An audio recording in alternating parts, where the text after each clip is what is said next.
अच्छा बच्चे, अब इसका सी पॉइंट देख लो, सेट ऑफ निगेटिव इंटीजर्स। तो set of negative integers is also an infinite set, because इसमें आप एलिमेंट्स को काउंट नहीं कर सकते हो। इसको हम लोग किससे रिप्रेजेंट करते हैं? आई माइनस से, ठीक है। तो this is not -1, this is i-1, sorry.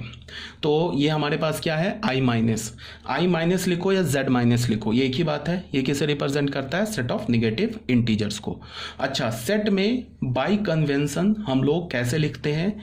Smaller to बिगर लिखते हैं बाय कन्वेंशन। अगर तुम बिगर टू स्मॉलर लिख दोगे तो गलत नहीं होगा, ठीक है, चलता है इतना, बट बाय कन्वेंशन हम लोग स्मॉलर टू बिगर लिखते हैं। बट अगर तुम बिगर टू स्मॉलर लिख दोगे तो वो कोई प्रॉब्लम नहीं है, चल जाएगा, वो देखने वाला समझ जाएगा कि नंबर्स क्या क्या हैं। तो इसमें क्या लिखा हुआ है? जैसे कि सारे निगेटिव इंटीजर्स हैं, तो मैंने कहाँ से स्टार्ट किया? डॉट डॉट से स्टार्ट किया, फिर -3, -2, -1। -1 को -2 के बाद क्यों लिखा? Because -1 is greater than -2, -2 is greater than -3 and so on, ठीक है। स्मॉल टू लार्ज लिखते हैं इन जनरल बाई कन्वेंशन। तो ये हो गया set of negative integers. D में आ जाओ, सेट ऑफ इंटीजर्स। ये भी एक इनफाइनाइट सेट है, इसको आई से या जेड से रिप्रेजेंट करते हैं। ये देख लो, इंटीजर्स में तो क्या आ गए? सारे निगेटिव इंटीजर्स भी आ गए एंड सारे पॉजिटिव इंटीजर्स भी आ गए एंड जीरो भी आ गए। तो देखो ये सारे यहाँ से -∞ से लेके -1 सारे निगेटिव आ गए, 1 से लेके इन्फिनिटी सारे पॉजिटिव आ गए, उसमें जीरो भी आ गए। तो ये क्या हो गया? Set of integers. Set of positive integers क्या हो गया? सेट ऑफ पॉजिटिव इंटीजर्स भी हमारा एक इनफाइनाइट सेट है। इसको हमने कैसे लिखा? i प्लस, जिसको हम कैपिटल N बोलेंगे, या z प्लस लिखा, ये भी हो गया पॉजिटिव इंटीजर्स। ये सब तो क्लियर होगा, तो हमारा पेज नंबर 10 तक भी क्लियर हो गया, ठीक है बच्चे।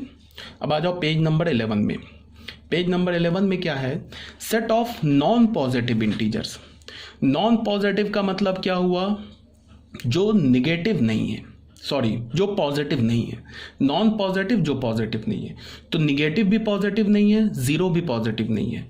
तो नॉन पॉजिटिव में क्या होगा? ये देखो, सारे निगेटिव्स आ जाएंगे, ठीक है, बिकॉज सारे निगेटिव पॉजिटिव नहीं है एंड जीरो भी हमारा पॉजिटिव नहीं है। तो ये क्या हो गया हमारा? Set of non positive integers. Note में मैंने क्या लिखा है? Non positive does not imply negative. non-positive does not imply negative, non-positive implies zero और negative। नॉन पॉजिटिव में जीरो भी है और निगेटिव भी है। Non negative does not imply positive, non negative imply zero और पॉजिटिव। ये बात क्लियर है। अब आ जाओ जी पॉइंट पर। जी पॉइंट में क्या बोल रहा है? Set of real numbers. Set of real number को हम लोग कैपिटल R से रिप्रेजेंट करते हैं, जो कि -∞ से लेके इन्फिनिटी तक होगा। सारे रियल नंबर्स आ गए। -∞ एंड इन्फिनिटी पर हमेशा ओपन ब्रैकेट होगा बाय कन्वेंशन। अब तुम क्यों होगा open bracket? Because open bracket हम कहाँ यूज करते हैं? जिस नंबर को हम इंक्लूड नहीं करते। तो मैंने अभी क्या बोला? -∞ एंड इन्फिनिटी ओपन नंबर ही नहीं है। -∞ And +∞ is not a number, तो इसको हम कभी इंक्लूड कर ही नहीं सकते। तो बाई कन्वेंशन -∞ और इन्फिनिटी पर हमेशा ओपन ब्रैकेट होगा। इस R को हम कैसे लिखेंगे? यहाँ से -∞ से इन्फिनिटी तक गए, सारे पे पूरे रियल नंबर पे ऐसे हैश बना दिया, ठीक है। तो इसका मतलब कि सारे रियल नंबर्स ले लिए।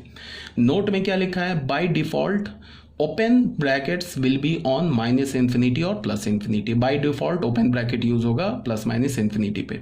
सेकेंड में क्या है? +-∞ Is a notion, not a real number. +-∞ हमारा एक नोशन है, वो रियल नंबर नहीं है, ठीक है। H पॉइंट में आ जाओ। Set of positive real numbers. Positive real number को हम कैपिटल R प्लस से रिप्रेजेंट करेंगे। इसमें क्या हो जाएगा? जीरो से लेके इन्फिनिटी तक आ जाएगा। पॉजिटिव रियल नंबर बोला है। नॉन निगेटिव अगर मैं बोलता तो नॉन निगेटिव में क्या होता? देखो बच्चे, अगर मैंने पॉजिटिव रियल नंबर बोला ना, ऐसे पॉजिटिव रियल नंबर्स बोला, तो पॉजिटिव रियल नंबर क्या हो जाएगा? ये जीरो से लेके इन्फिनिटी तक आ जाएगा। इसमें जीरो नहीं आएगा, बिकॉज जीरो पॉजिटिव नहीं होता है। बट अगर तुम्हें मैं बोलता non negative real numbers, non negative real numbers जो होता वो क्या होता? R प्लस भी होता, सारे पॉजिटिव भी हो जाता, उसमें जीरो भी हम डाल देते। तो इसको फिर हम कैसे लिखते? इंटरवल के फॉर्म में 0 to इन्फिनिटी। जीरो पर हमने क्लोज लगा देते। अगर मैंने तुम्हें बोलता निगेटिव रियल नंबर्स, तो निगेटिव रियल नंबर क्या होगा बच्चे, माइनस इन्फिनिटी से लेके जीरो, जीरो पर ओपन होगा, बिकॉज निगेटिव में हम जीरो इंक्लूड नहीं करेंगे। अगर मैं नॉन पॉजिटिव बोलता, नॉन पॉजिटिव रियल नंबर्स बोलता, तो नॉन पॉजिटिव में क्या हो जाएगा, निगेटिव भी आ जाएगा और जीरो भी आ जाएगा, तो ये माइनस इन्फिनिटी से लेके जीरो तक होता। ये बात आप लोगों को क्लियर होना चाहिए। पॉजिटिव रियल नंबर को ऐसे लिखेंगे, नॉन निगेटिव बोलेंगे तो उसमें ज़ीरो आ जाएगा, निगेटिव रियल नंबर्स को ऐसे बोलेंगे, नॉन पॉजिटिव बोलेंगे तो उसमें ज़ीरो आ जाएगा। क्लियर है ये बात? ठीक है, तो ये भी हमारा हो गया पेज नंबर 11। ठीक है, अब आ जाओ आप पेज नंबर 12 में। ये set of non negative real numbers बता दिया। नॉन निगेटिव में क्या हो जाएगा, जीरो इंक्लूड हो जाएगा। नॉन निगेटिव को हम ऐसे भी लिखते हैं कि पूरे रियल नंबर से निगेटिव हटा दो।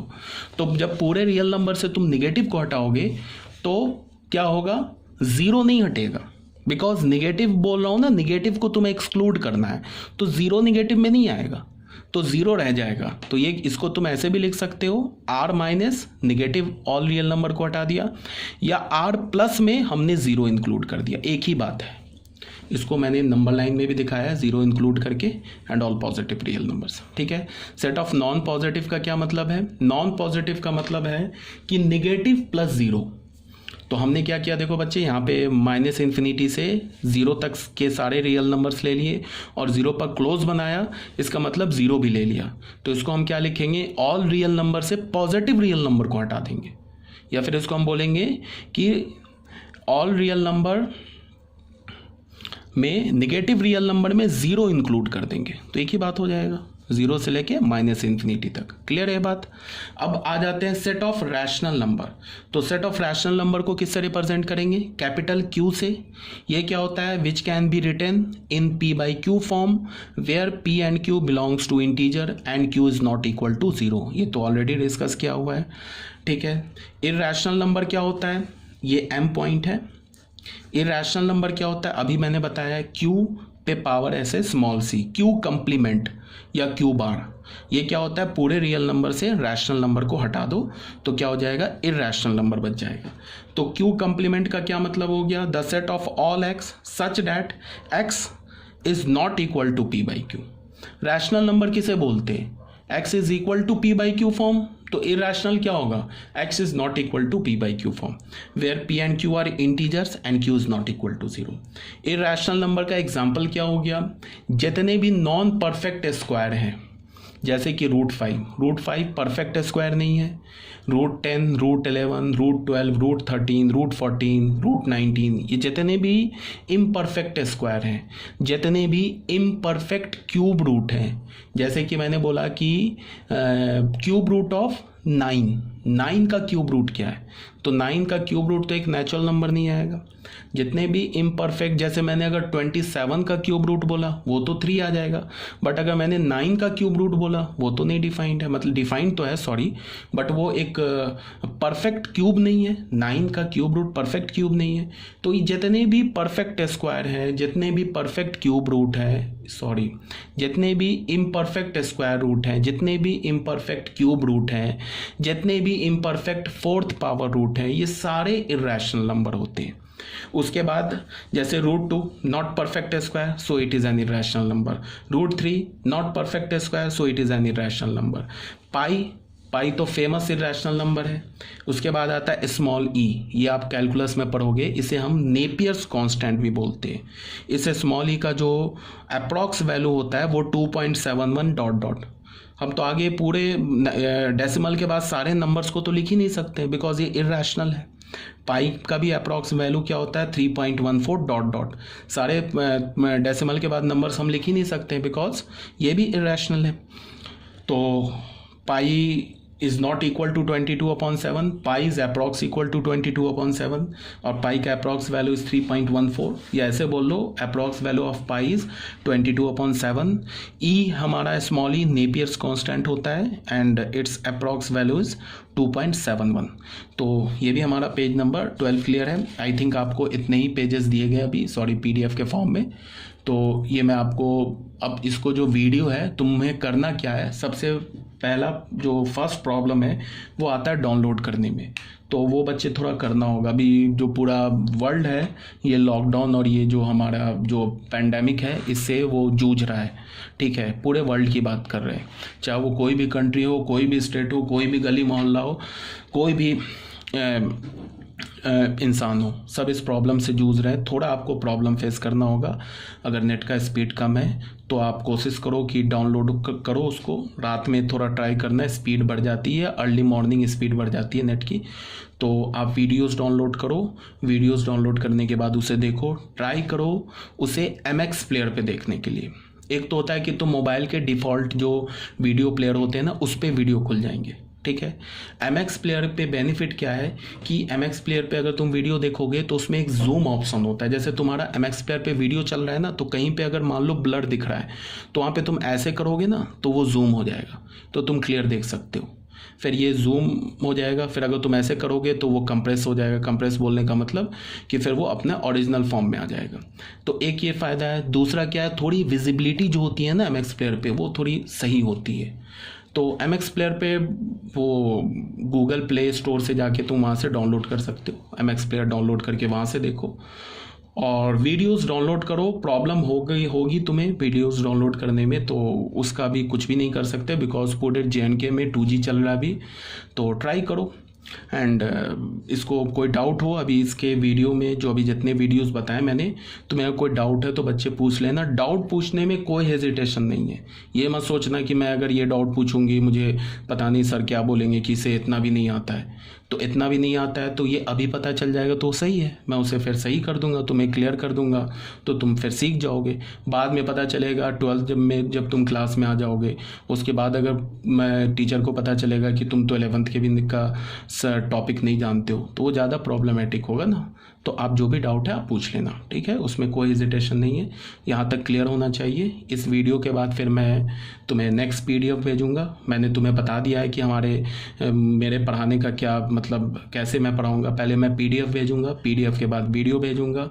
आप PDF पहले खुद से रीड करेंगे, PDF के 1-2 दिन के बाद आपको उस PDF के रिगार्डिंग सारे वीडियोस मिल जाएंगे, उसको आप देखोगे। जो डाउट होगा, जो हमारा लाइव इंटरेक्शन होता है व्हाट्सएप के थ्रू, उससे आप डाउट पूछ लेंगे, ठीक है। नोटबुक का मैंने ऑलरेडी बता दिया है, NCERT का सेपरेट नोटबुक। ये जो मैं PDF भेज रहा हूँ इसको एक सेपरेट नोटबुक में लिखो।